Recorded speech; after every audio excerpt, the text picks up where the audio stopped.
From California, I would now recognize the gentlelady from Wyoming. Well, first of all, I disagree with the idea that that there's a constitutional requirement for conducting a census so that we can have different varieties of rice at Costco. I almost want to say that almost all countries conduct a census. Mr. Chair, that's racist. Does the gentlelady have a...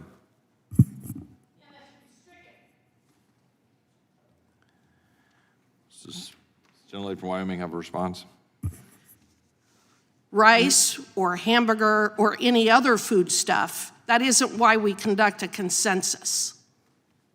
Mr. Chairman, those words, as ill-advised and foolish as they were probably not engaging in personalities. So I think we can let that go and call it even.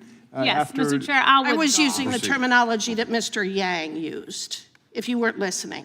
I was listening, but I was also getting your vibe. Almost all. The gentlelady from Wyoming will proceed. Almost all countries that conduct a consensus actually have a citizenship question, and the UN says that it is a best practice to include a citizenship question on these censuses.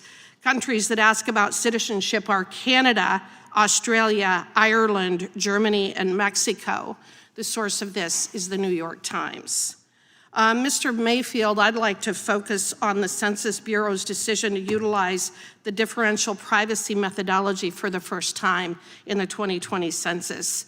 I am incredibly concerned that intentionally creating structural inaccuracy in census data collection at the lowest unit has impacted the reliability of nationwide census counts, congressional reapportionment, assignment of presidential electors, redistricting, and federal funding allocations. In light of these concerns, could you briefly explain the steps that the Census Bureau took when adopting and implementing this differential privacy within the 2020 census? To put it in shorthand, Congresswoman, this was done at the civil servant level without any legal opinion being obtained. The decision was made by John Aboud, who is the Director of Privacy and Statistics, and a small group of people working with him.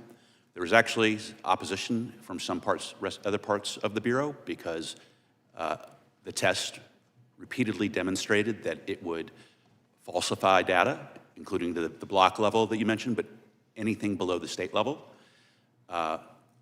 They proceeded with that because they wanted to do differential privacy, not because there was any need for differential privacy.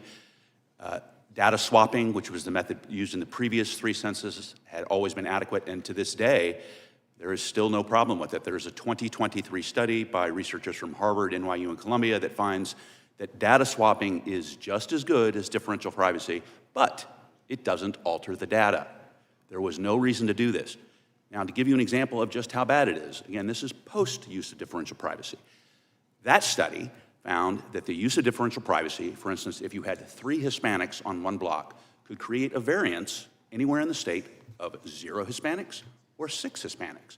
In other words, a 100% difference either way.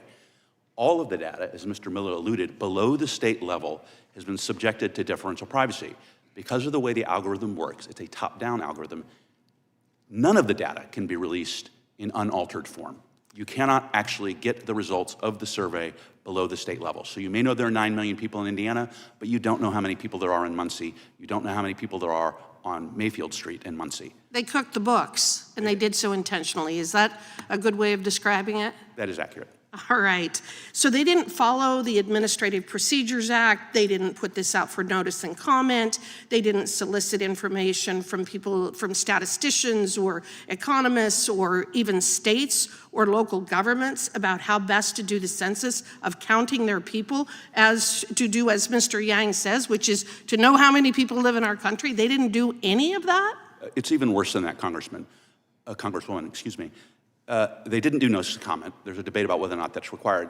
But there are numerous committees, to allude to something that Congresswoman Scanlon mentioned in her opening statement, in which the census interacts with consumers of census data and partners, including state and local governments, including interest groups.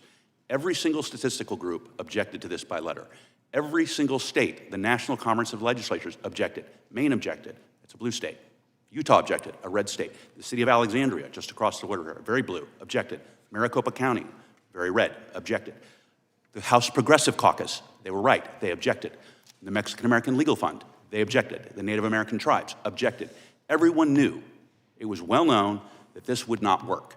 And the census civil servants, a small group of them, went ahead with it because they wanted to do it, not because there was any need, and disregarding the fact that it made the census inaccurate at the enumeration stage. They did it because they wanted to cook the books and they wanted to manipulate the data to have the outcome that we actually had, which is overcounting people in 6 blue states or liberal states and giving them additional members in the House of Representatives. Is that fair?